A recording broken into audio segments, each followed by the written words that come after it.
Sí, para todos los cánceres hay una proporción de pacientes que la causa de su cáncer no es un evento esporádico, sino es realmente una herencia de un gen de predisposición al cáncer. Existen genes de predisposición al cáncer para tumores neuroendocrinos. Normalmente hay neoplasias endocrinas múltiples que se caracterizan por la mutación de ciertos genes que pueden ser detectables.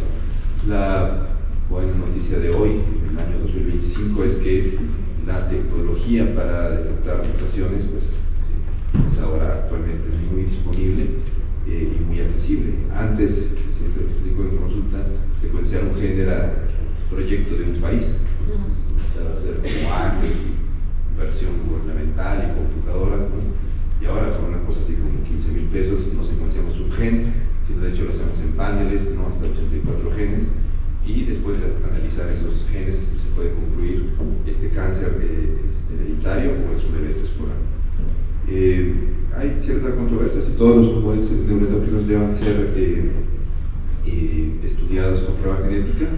La primera parte la hacen los médicos, tratan de establecer clínicamente síntomas clínicos, ¿no? Si identifican tumores concurrentes, por ejemplo en el caso de la neoplasia endocrina múltiple, la paratiroides, en la hipófisis, bueno, pues sí, diría yo que sí, la sospecha clínica es alta y hay beneficio para hacer tamizaje a los familiares y detectar oportunamente otros miembros de la familia que puedan estar afligidos por esta situación. Muchas gracias. Ahora hay algunas preguntas también en relación a la cirugía de hígado. Algunas preguntas relacionadas a cómo se decide el tratamiento de la cirugía de hígado en relación a qué tanto porcentaje de enfermedad está ocupando el hígado, que es mejor operar, o cómo elige el doctor Vila Torrente operarlos, llevarlos a trasplante, ¿no? En estos casos. Sí, bueno, como mencionábamos, primero yo creo que esto es muy importante, se tiene que discutir en un grupo multidisciplinario, porque no es decisión de uno. Como decía el doctor Domínguez, pues yo a lo mejor quiero operar porque soy cirujano, pero a lo mejor ese paciente se beneficia más de un procedimiento por radiología intervencionista de inicio, y después un tratamiento médico, sistémico, y ya después que vemos estabilidad y que vemos una posibilidad, pues de ir a una resección. En ese sentido, si decidimos ir a una resección, creo que lo más importante es contar con un volumen de hígado sano, suficiente para poder quitar el resto. Esa es la condición para llevar a un paciente ya después de este consenso multidisciplinario y sabiendo que es la mejor indicación. Si tenemos un volumen, todo el mundo tiene un volumen hepático, le llamamos volumen hepático estándar, y es la cantidad de hígado que debemos de tener por nuestra talla, nuestro peso y nuestra área de superficie corporal. Nuestro límite mínimo, como les mencionaba, es 30%, aprox. Hay 25, 20 en alguien muy joven con un hígado perfecto que la cirugía no tiene problema. Pero para tener un margen de error, digamos que 30% es el volumen que puede quedar como remanente. Entonces, con que contemos con ese volumen, con que contemos con irrigación adecuada y drenaje de la bilis adecuado, podemos hacer la resección que queramos. Y luego manipular la vena porta para que crezca un lado y se haga más pequeño el otro, también son estrategias que ya hemos realizado. Inclusive cerrar una de las venas que sale del hígado, o dos de estas venas que se llaman suprahepáticas, también es otra maniobra. Si con todo eso no podemos, porque hay tantas metástasis que el hígado no respeta ninguno, por lo menos dos segmentos, pues entonces la única forma de hacerlo es quitar todo el hígado y poner uno nuevo. Y aquí también mostraba esa diapositiva donde tiene que ser en un momento preciso, porque el trasplante no es perfecto, también tiene una mortalidad considerable que es mayor a la de una resección hepática. Hay que tomar medicamentos para evitar el rechazo del órgano y puede generar otros problemas, pero cuando no tenemos otra salida, lo que sí sabemos es que dejar a alguien sin trasplante contra ponerle un trasplante, pues va a ser de más beneficio correr ese riesgo. Gracias, doctor. Ahora un par de preguntas para el doctor Rabuti en relación a lo que nos habló de las terapias locorregionales y también a la biopsia hepática. Una pregunta de la biopsia hepática que se tiene es si es buena idea hacer biopsias hepáticas con regularidad, si esto puede tener un mayor riesgo de complicaciones. Y otra pregunta es cuáles son los efectos secundarios de la ablación en el hígado al destruir el tumor. Sobre todo la pregunta va dirigida a si existe el riesgo de que el tumor se riegue, ¿no? Muy bien, en cuanto a la biopsia, la vamos a realizar solamente para el diagnóstico inicial, ¿de acuerdo? Esa es la primera indicación. Si en dado caso, durante el curso del tratamiento existiera una nueva lesión en el hígado, ¿de acuerdo? Un comportamiento diferente a lo que biopsiamos inicialmente, sí podemos hacer un segundo procedimiento para corroborar que se trata de la misma enfermedad o si esta enfermedad ha cambiado. A veces le decimos ha mutado o expresado algún otro tipo de gen que permita cambiar el curso terapéutico, pero hacerlo de forma regular, sobre todo en lesiones que están estables, ¿de acuerdo? O si tengo, otra pregunta frecuente es, si tengo 10 lesiones en el hígado, ¿hay que hacer biopsia de las 10 lesiones? No, siempre tomamos la más representativa. Y en cuanto a la ablación, el daño colateral al hígado es pequeño, ¿de acuerdo? Incluso en pacientes que tienen hígados pequeños podemos hacer el tratamiento de forma adecuada.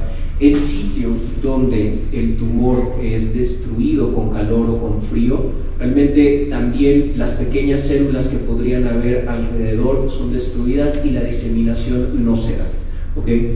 Está descrito que en el trayecto donde nosotros puncionamos podemos traer, digamos, un pequeño fragmento de tumor y sembrarlo. Sin embargo, con las nuevas tecnologías de hoy en día, también este trayecto lo vamos a cauterizar o quemar, disminuyendo de forma muy considerable, y puedo decir que prácticamente son 0 los casos hoy en día de que el tratamiento terapéutico haga, de acuerdo, o intervencionista, haga una diseminación de la enfermedad. Pero recordemos también que este tratamiento es para las metástasis, quiere decir que probablemente también ya hay algunos otros focos que no estamos detectando por imagen, ¿okay? Muy diferente a un tratamiento del tumor primario cuando está encapsulado, digamos, está localizado en un sitio. Ahí sí vamos a preferir los tratamientos que lo resecan y lo pueden extraer por completo. Okay, muchas gracias. Hay algunas preguntas relacionadas a tratamientos sistémicos, si quieren se las vamos a dejar para el siguiente módulo, que ahí hablaremos. Aprovecharemos ahora, y también hay algunas preguntas en relación a tiempos de recuperación después de una cirugía de páncreas. No sé si doctor Ismael nos quiera comentar. Bueno, el tipo de recuperación depende de la cirugía, si es un Whipple o si es una cirugía de una pancreatomía distal. Hay un tiempo de recuperación dentro del hospital, usualmente para ambas cirugías, en el mejor de los casos alrededor de una semana.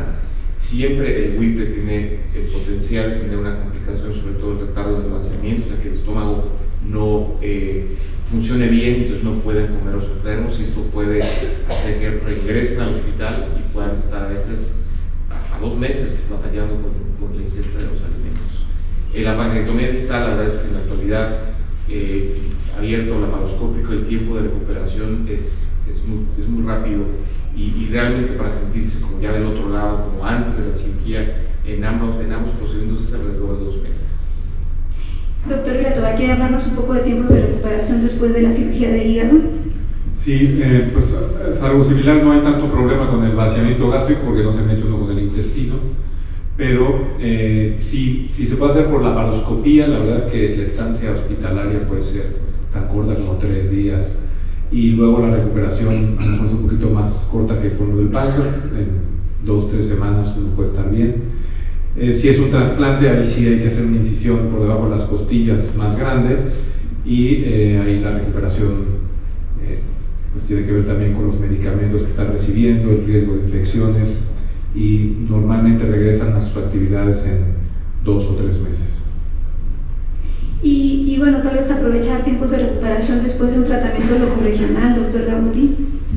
La verdad es que el síndrome post-embolización, que era de la terapia dentro de las arterias, suele durar 1 semana, el cual se puede llevar en casa.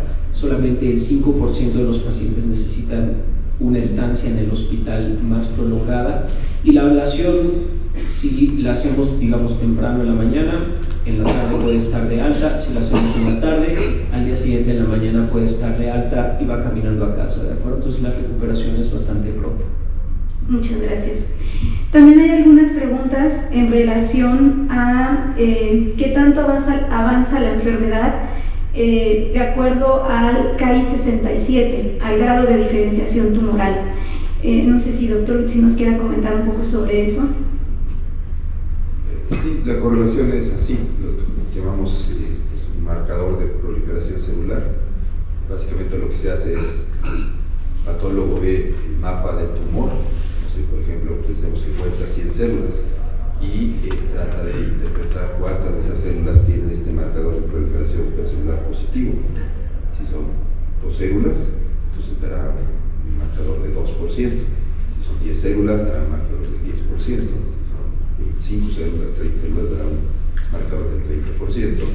Y las series clínicas que correlacionan dicen exactamente eso. Si tiene un paciente un tumor casi de forma independiente, ¿no? Independientemente del sitio donde tenga la enfermedad, los lugares de metástasis, es muy poderoso saber que un paciente tiene Ki67 menos del 2%, no espera este comportamiento lento, de donde el tumor puede tardar años, si no es que a veces décadas a crecer, particularmente si está bajo tratamiento de supresión del crecimiento, ¿no? Al contrario, ¿no? Los índices de expresión más altos y correlacionan con crecimiento más rápido, no crecen en años, crecen en meses, y entonces necesitan otras formas de tratamiento, básicamente.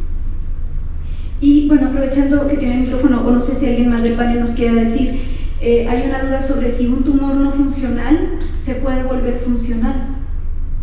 Un tumor que al principio haya sido diagnosticado como no funcional. Diría que la respuesta es sí, ¿no? La funcionalidad depende, entre otras cosas, de la carga tumoral. Entonces, sí es posible que alguien no tenga una carga tumoral baja y clínicamente no sea detectable, y en la evolución, no sé, el crecimiento, aparecen más metástasis, pues ahora sí se detecta clínicamente, digamos, esa función. Okay. ¿Puedo hacer un comentario? Adelante. Hay ocasiones que justamente el hígado funciona como filtro para las hormonas que se producen de los tumores neuroendocrinos que se generan en el intestino. Entonces llegan las hormonas al hígado, el hígado las destruye, no pasan al resto del cuerpo a causar sus síntomas. Pero cuando el tumor llega al hígado, estas hormonas, digamos, brincan ese filtro y causan los síntomas. Entonces este cambio también puede ser indicativo de una progresión de la enfermedad, o ser el primer síntoma que un paciente exhibe, con el cual se hace el diagnóstico, porque justamente se detecta ya una metástasis hepática. Hay otra pregunta en relación a los tumores neuroendocrinos de primario desconocido que tienen metástasis a hígado, que quizá no hablamos mucho o se habló poco de ese tema. ¿Qué tan frecuente son estos tumores? ¿Hay algún cambio en el tratamiento? ¿Cómo es su pronóstico? No sé si alguien del panel quiera hablar al respecto. Sí, no son tan infrecuentes, ¿no? De hecho es más o menos característico de estos tumores lo que el doctor Vilatova exhibió. Ese paciente tenía un tumor prácticamente de 1 centímetro, ¿no? Y tenía, ¿no?, kilos de tumor en el hígado, ¿no? Entonces esa es una característica casi particular de los tumores neuroendocrinos.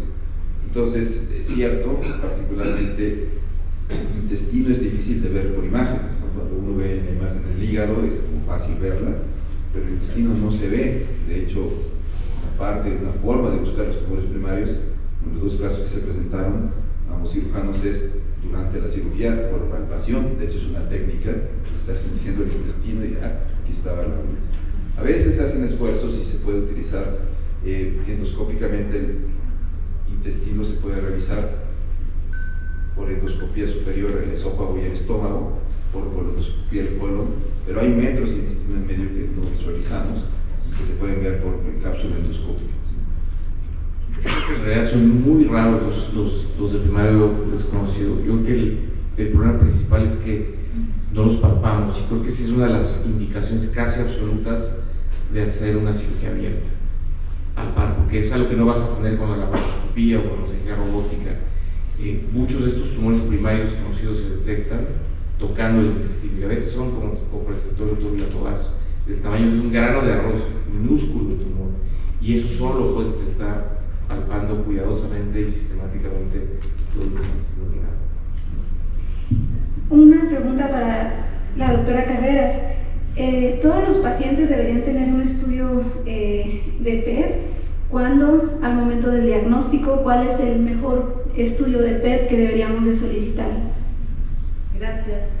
Justo de la pregunta anterior de los primarios desconocidos, nosotros en el PET encontramos muchos primarios desconocidos y los volvemos conocidos, porque justo se necesita un muy buen estudio de diagnóstico antes de poder hacer cualquiera de los procedimientos, tratamientos, quimioterapias, inhibidores, todos los medicamentos que se van a utilizar y todos los procedimientos quirúrgicos. Antes necesitamos una muy buena etapificación, se llama, que quiere decir que con un estudio de diagnóstico vamos a encontrar todas las lesiones posibles dentro del organismo. Aquí lo muy importante de definir es que los tumores neuroendocrinos no se comportan metabólicamente. Creo que todo el mundo tiene más o menos claro este término, y si no, más o menos los voy a tratar de explicar.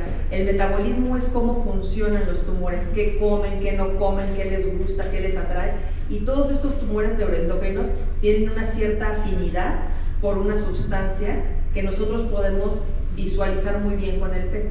Una molécula que a lo mejor han escuchado que se llama octreotide, o Dotatoc, o Dotatate, o Dotatate, tiene diferentes nombres. Y lo que va a hacer es que va a llevar una lucecita, un foquito, a un receptor de somatostatina, que ya nos explicaron en las pláticas de hoy en la mañana súper bien, que en la membrana celular van a estar esos receptores de somatostatina. Y nosotros en el PET tenemos algo, un Uber, que tiene la dirección exacta de ese receptor de somatostatina y va a llevar el foquito que con el equipo del PET-CT podemos nosotros ver. Y después lo fusionamos con una tomografía, entonces vemos el foquito que brilla exactamente en dónde está y podemos definir el sitio del tumor, de la metástasis, etc. Entonces muchas veces algunos procedimientos quirúrgicos que nosotros estamos pensando que van a ser, digamos, la primera opción para resolver, se vuelve el procedimiento un poco más complejo, o al revés, se vuelve el procedimiento un poquito más sencillo. Desde mi punto de vista como médico nuclear, de la pregunta si todos los pacientes deberían tener un PET cuando los pacientes tienen tumores neuroendocrinos, la respuesta es sí. Si no se puede hacer un PET, hay otras alternativas. La primera alternativa es una tomografía muy bien hecha con el contraste en las fases adecuadas para poder encontrar todo lo que necesitamos. Y la tercera opción son algunos tipos de gammagrafía, que son estudios más sencillos que el PET, pero que también nos pueden dar esa luz. ¿Y es posible que no pueda ser localizado el tumor neuroendocrino?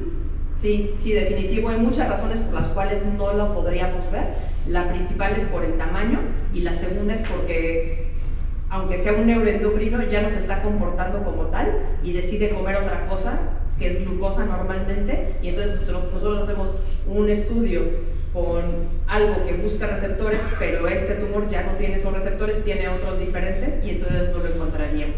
Son las causas más frecuentes. Y una pregunta también sobre diagnóstico en relación a ¿qué es mejor estudio? ¿Una tomografía? ¿Una resonancia? ¿Existe algún contraste específico que sea mejor para poder detectar un tumor neuroendocrino?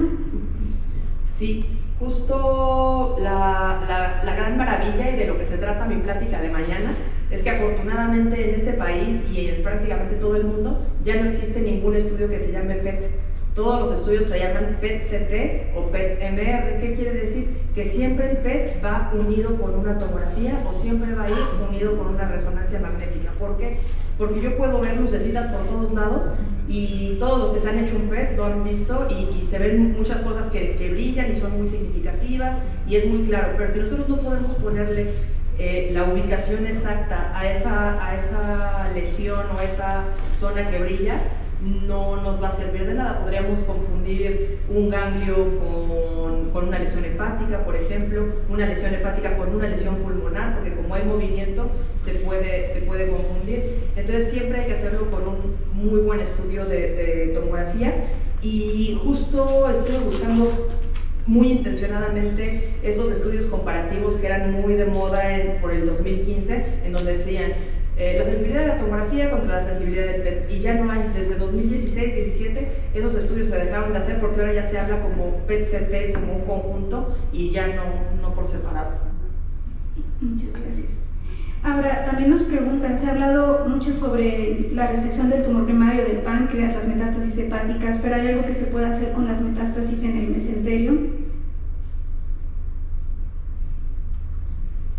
Pues sí, o sea, las metástasis en el mesenterio, yo creo que por el potencial que puedan ocasionar compresión al intestino y llegar a un avance tal que pueden invadir la arteria mesentérica superior, en cual ya no hay una posibilidad de una resección quirúrgica, yo creo que se deben de quitar en el contexto de un tumor, por ejemplo, el intestino delgado, donde vemos con más frecuencia estas metástasis ganglionares. Hay que hacer una cirugía que se conoce como preservadora de mesenterio, en el cual se diseca pues estas metástasis ganglionares lo más cercano a la arteria, preservando siempre el flujo de la arteria mesentérica, pero idealmente se debe quitar. Y otra pregunta también quirúrgica, creo que el doctor Vilatobá nos hablaba un poquito de esto en su plática. En los tumores neuroendocrinos bien diferenciados, pero que son grado 3, ¿es recomendable hacer la resección de metástasis hepáticas? ¿En qué casos sí, en qué casos no? Es que no puede ser bien diferenciados grado 3. Ahora con la nueva clasificación, a lo mejor carcinomas pobremente diferenciados definitivamente, exacto. Ahí no.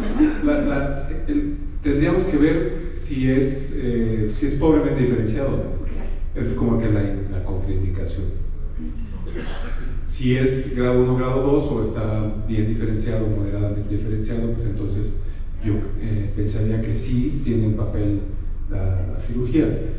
Inclusive en algunos pacientes que hablábamos que tienen metástasis que se vuelven muy sintomáticos, que sabemos que no vamos a alcanzar a tener R0, que puede quedar con márgenes positivos al microscopio R1 o R2, que se quita una gran cantidad de masa tumoral, hace que los síntomas disminuyan o se minimicen y se puedan controlar médicamente. Ahí estaríamos, es un concepto, en inglés le dicen debulking, que es como quitar, disminuir la masa tumoral para tratar de ayudar a los síntomas. También tiene la indicación ahí la hepatectomía. Pero lo que hemos visto con los pobremente diferenciados es que su comportamiento ya no es como el de un tumor neuroendocrino, es más bien como de un adenocarcinoma, ya es una evolución mala, no tan indolente como en los neuroendocrinos normalmente. Y tal vez un par de últimas preguntas relacionadas con el monitoreo. Una pregunta es, ¿cada cuándo se puede solicitar un PET-CT o cada cuándo el médico debe solicitarlo? ¿Siempre debe ser un PET-CT o podemos solicitar tomografías? Y también relacionado a marcadores tumorales, cromogranina o los marcadores que secreten los pacientes, por ejemplo, gastrina, ¿cada cuándo deberíamos de solicitar esto? ¿Cómo seguimos a los pacientes? No sé si... Doctora Carreras, en cuanto a imagen, ¿cuál es el número de PET apropiado para cada paciente? No existe el número. Hay pacientes que pueden estar con uno al principio cuando se hace el diagnóstico y luego no volver a hacer ninguno en el resto de su vida, o puede haber pacientes que tenemos que estar con un seguimiento muy estrecho. Todo va a depender del comportamiento que esté teniendo esa lesión, ese tumor.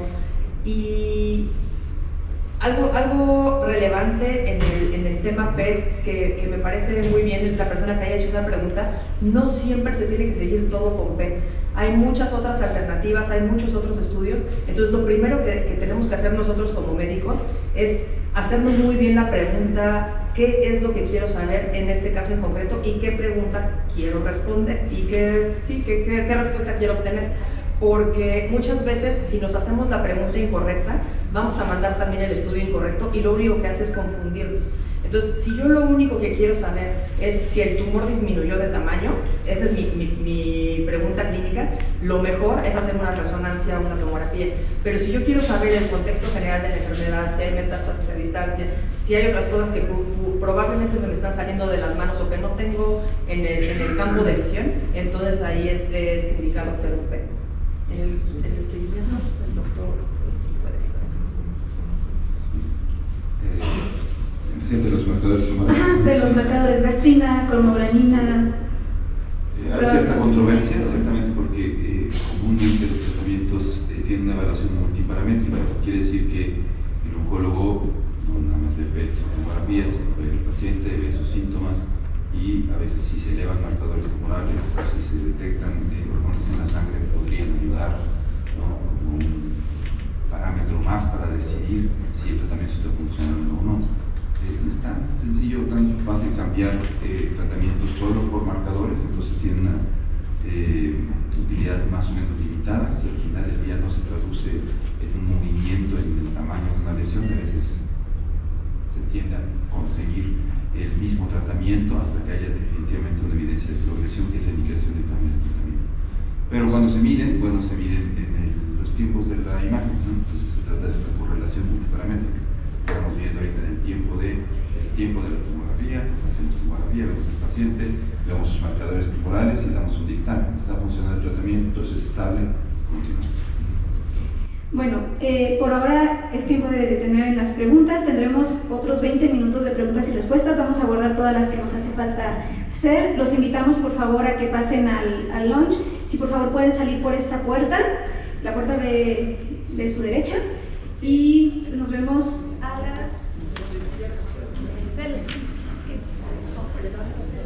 las 12:45.